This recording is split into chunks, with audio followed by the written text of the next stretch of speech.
प्राचीन काल की बात है, जम्बूद्वीप के एक अत्यंत विशाल और मनोरम वन में, जहां हिमालय से आने वाली शीतल वायु वृक्षों को सहलाती थी, एक स्वर्णमयी आभा वाला तोता और उसकी संगिनी मैना निवास करते थे। वह वन इतना पवित्र था कि वहां हिंसक पशु भी अपनी हिंसा भूल जाते थे। किंतु उस दिन वातावरण में कुछ भारीपन था। तोता अपनी डाल पर बैठा दूर क्षितिज को देख रहा था, जहां मनुष्य की बस्तियों से धुआं उठ रहा था। मैना ने उसके समीप जाकर अत्यंत मधुर स्वर में पूछा, हे प्राणेश्वर, आज आपकी चोंच शांत है और नेत्रों में संसार भर की चिंता सिमटी है। आप किस गहन सोच में डूबे हैं? क्या हमारे इस सुंदर वन पर कोई संकट आने वाला है?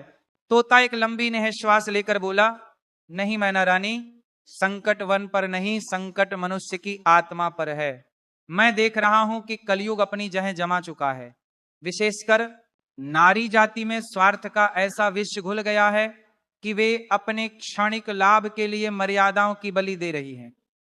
आज की स्त्रियां अपने स्वार्थ के वशीभूत होकर वह अनर्थ कर रही हैं जिसकी कल्पना मात्र से हृदय कांप उठता है। वे प्रेम के नाम पर छल और सुरक्षा के नाम पर षड्यंत्र रच रही हैं। मैना का स्वाभिमान जाग उठा। उसने तीखे स्वर में कहा, पिया जी, आप पक्षपाती हो रहे हैं। स्त्री तो सृष्टि का आधार है, वह जननी है। आप कुछ बुरी स्त्रियों के कारण पूरी नारी जाति को कलंकित कैसे कर सकते हैं? क्या पुरुषों में स्वार्थ नहीं होता? मुझे आपकी यह संकुचित सोच अत्यंत विचलित कर रही है। तोता मुस्कुराया और बोला, मैना, सत्य कई बार होता है पर वह सत्य ही रहता है। मैं ये नहीं कहता कि पुरुष निर्दोष हैं, किंतु जब स्त्री अपने मार्ग से भटकती है तो वह पूरे समाज और कुल को ले डूबती है। यदि तुम्हें मेरी बात पर विश्वास नहीं है तो धैर्यपूर्वक मेरी यह कथा सुनो। यह कथा तुम्हें उन 3 भयंकर लक्षणों वाली स्त्रियों से परिचित कराएगी जिनसे मनुष्य को सदैव दूरी बनाए रखनी चाहिए। अध्याय 2, 3 मित्रों की प्रगाढ़ मित्रता और संकल्प। एक वैभवशाली नगर था जिसका नाम कंचनपुर था। वहां 3 युवक रहते थे जिनकी मित्रता के उदाहरण पूरे राज्य में दिए जाते थे। पहले थे राजकुमार अजय सिंह, दूसरे साहूकार के पुत्र विशाल और तीसरे बनिया के पुत्र चतुरसेन। चतुरसेन अपने नाम के अनुरूप ही अत्यंत मेधावी और दूरदर्शी थे, जबकि अजय और विशाल थोड़े सरल और भावुक स्वभाव के थे। एक दिन बसंत ऋतु के आगमन पर तीनों मित्र शाही उद्यान में सुगंधित पुष्पों के बीच टहल रहे थे। राजकुमार अजय सिंह ने एक लंबी आह भरी और कहा, मित्रों, तू कितनी मादक है, किंतु मेरी पत्नी अपने मायके में है। मुझे उनकी स्मृति अत्यंत व्याकुल कर रही है। कल मैं उन्हें लेने उनके नगर जाऊंगा। क्या तुम मेरा साथ दोगे?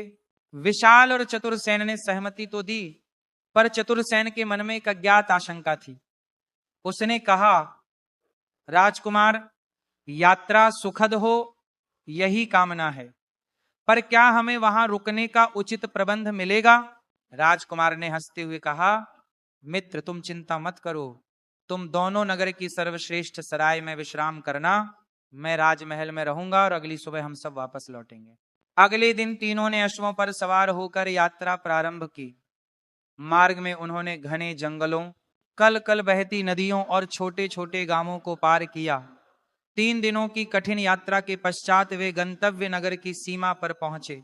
राजकुमार ने अपने मित्रों को नगर की एक प्रसिद्ध सराय का मार्ग बताया और स्वयं राजमहल की ओर भाग गया। अध्याय 3, काल, सराय और मोहिनी का जाल। विशाल और चतुरसेन सराय के द्वार पर पहुंचे। सराय का वातावरण कुछ रहस्यमय था। द्वार पर एक अत्यंत वृद्ध महिला माला जप रही थी। उसने जब इन नवयुवकों को देखा तो उसकी आंखों में करुणा उभर आई। उसने उन्हें रोकते हुए कहा, ठहरो बालकों, कहीं और चले जाओ। इस सराय की दीवारों में मौत की गूंज है। जो यहाँ रात बिताता है उसका रक्त या भूमि सोख लेती है। विशाल ने इसे बुढ़िया का भ्रम माना। तभी सराय के भीतर से एक ऐसी सुंदरी निकली जिसकी सुंदरता देख इंद्र की अप्सराएं भी लज्जित हो जाएं। उसकी कजरारी आंखें और गुलाबी अधर किसी भी पुरुष का विवेक हरने के लिए पर्याप्त थे। विशाल उस पर तत्काल मोहित हो गया। चतुरसेन ने विशाल का हाथ पकड़ कर कहा, मित्र, बुढ़िया की बात मान ले। ये सुंदरता एक जाल हो सकती है। किंतु विशाल कामाग्नि में जल रहा था। उसने चतुरसेन को झिड़क दिया, और उस सुंदरी के पीछे पीछे सराय के सबसे अंत वाले कक्ष में चला गया। चतुरसेन बाहर ही रुक गया, पर उसका मन अशांत था। उसने बुढ़िया के पैर पक्का लिए और सच बताने का आग्रह किया। बुढ़िया रोते हुए बोली, बेटा, वह स्त्री नहीं, एक विषधर नागिन है। वह आधी रात को अपना रूप बदलती है और अपने साथी के प्राण हर लेती है। कल सुबह तुम्हारा मित्र मृत मिलेगा। अध्याय 4। प्रथम लक्षण प्राणघाती वैश्यावृत्ति। चतुरसेन ने हार नहीं मानी। उसने बुढ़िया से एक अभिमंत्रित तलवार ली और अंधेरे का लाभ उठाकर उस कक्ष में प्रवेश कर गया। वह एक बामे संदूक के पीछे छिप गया।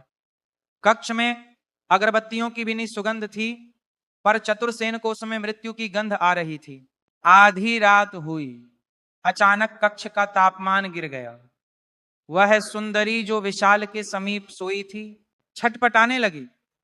उसकी त्वचा काली पचने लगी और देखते ही देखते वह एक विशालकाय फन वाले सर्प में परिवर्तित हो गई।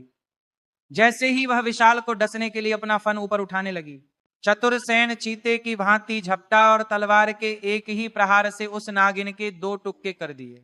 उसने अपने मित्र के प्राण बचाए, पर उसे जगाया नहीं, क्योंकि वह विशाल को इस भयावह सत्य से डराना नहीं चाहता था। उसने चुपचाप उस नागिन के अवशेषों को पलंग के नीचे एक गुप्त गड्ढे में दबा दिया और स्वयं सराय से बाहर निकल आया। प्रथम लक्षण का संदेश। वह स्त्री जो केवल देह के आकर्षण से पुरुषों को लुभाती है और अंततः उनके विनाश का कारण बनती है, वह नागिन के समान त्याज्य है। अध्याय 5। कुटिल साधु और विश्वासघाती पत्नी। सराय से बाहर निकलते ही चतुरसेन ने देखा कि एक छाया तेजी से जंगल की ओर जा रही है। उसने गौर से देखा, वह राजकुमार की पत्नी राजकुमारी थी। चतुरसेन चकित था। यह इतनी रात को कहां जा रही है? वह उसके पीछे चला। जंगल के बीचों बीच एक कुटिया थी, जहां एक धूर्त साधु मदिरा का सेवन कर रहा था। राजकुमारी उसके गले लग गई। उनकी बातें सुनकर चतुरसेन के कान जलने लगे। राजकुमारी कह रही थी, स्वामी, मेरा मूर्ख पति मुझे लेने आया है। कल मुझे जाना होगा, पर मेरा मन आपके चरणों में ही रहेगा। साधु कामुक और क्रोधी था। उसने कहा, तू मुझे छोड़कर जा रही है, मैं तुझे इस योग्य ही नहीं छोड़ूंगा कि तेरा पति तुझे देख सके। आवेश में आकर उसने एक तीखा चाकू निकाला और राजकुमारी की नाक काट दी। राजकुमारी चीखती हुई वहां से भागी। चतुरसेन ने सोचा कि इस पापी साधु का जीवित रहना अधर्म है। उसने अपनी तलवार से उस पाखंडी का अंत कर दिया और स्वयं को बचाने के लिए पास के एक देवी मंदिर के गर्भगृह में छिप गया। अध्याय 6। द्वितीय लक्षण चरित्रहीनता और मिथ्या आरोप। इधर राजकुमारी ने अपने घर पहुंचकर एक भयानक षड्यंत्र रचा।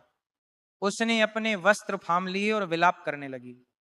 जब राजा और राजकुमार अजय सिंह वहां पहुंचे तो उसने चिल्लाकर कहा, देखो पिताजी, इस नीच अजय सिंह ने मुझ पर संदेह किया और क्रूरता पूर्वक मेरी नाक काट दी। यह मुझे मारना चाहता था। राजकुमार स्तब्ध था। वह रोने लगा। मैंने कुछ नहीं किया, पर समाज और राजा ने कटी हुई नाक को ही प्रमाण माना। बिना किसी जांच के निर्दोष राजकुमार को जंजीरों में जककर जेल भेज दिया गया। द्वितीय लक्षण का संदेश। वह स्त्री जो परपुरुष में अनुरक्त हो और पकहे जाने के भय से अपने पति पर ही कलंक लगा दे, वह कालनेमी के समान भयंकर होती है। अध्याय 7। मंदिर का नरसंहार और राजकुमारी का अहंकार। चतुरसेन जिस मंदिर में छिपा था, वहां आधी रात के बाद 4 डकैत आए। वे देवी के सम्मुख प्रतिज्ञा कर रहे थे, माता, आज हमने अपार धन लूटा है। कल हम राजा की मुख्य राजकुमारी अजय सिंह की साली की बलि देंगे। चतुरसेन ने संकल्प लिया कि वह इस मासूम की रक्षा करेगा। अगले दिन जब चोर राजकुमारी को लेकर मंदिर आए तो चतुरसेन काल बनकर उन पर टूट पड़ा। उसने अकेले ही 4 डकैतों का वध कर दिया। राजकुमारी उसकी वीरता और भव्यता देख मंत्रमुग्ध हो गई। उसने प्रस्ताव रखा, हे वीर, मैं आपसे विवाह करना चाहती हूं। चतुरसेन ने गंभीरता से कहा, देवी, मैं एक साधारण बनिया का पुत्र हूं और मेरे मित्र संकट में हैं। मैं आपके प्रेम प्रस्ताव को स्वीकार नहीं कर सकता। अपमानित राजकुमारी का अहंकार जाग उठा। उसने वही किया जो उसकी बहन ने किया था। उसने शोर मचा दिया, सैनिकों, इस अपराधी को पकड़ो। इसने चोरों को मारकर मुझे बचाया नहीं, बल्कि स्वयं मेरा शील भंग करने का प्रयास किया है। सैनिकों ने चतुरसेन को भी बंदी बना लिया और उसी कारागार में डाल दिया जहां राजकुमार और विशाल पहले से थे। अध्याय 8, तृतीय लक्षण, कृतज्ञता और प्रतिशोध। जेल में तीनों मित्र मिले। विशाल अपनी सराय की सुंदरी को याद कर रो रहा था, राजकुमार अपनी नियति पर विलाप कर रहा था। केवल चतुरसेन शांत था।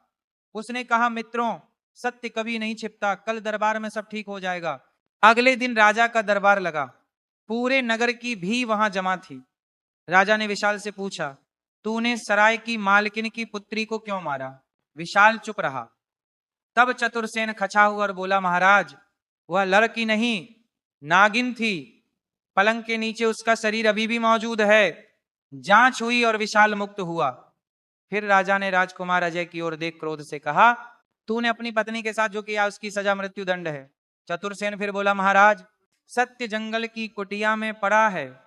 उस साधु का शव और राजकुमारी के वहां जाने के पदचिह्न गवाही देंगे कि नाक किसने काटी। जब राजा के गुप्तचरों ने वहां राजकुमारी की पायल और साधु का शव पाया तो राजकुमारी का चेहरा पीला पड़ गया। राजकुमार भी मुक्त हुआ।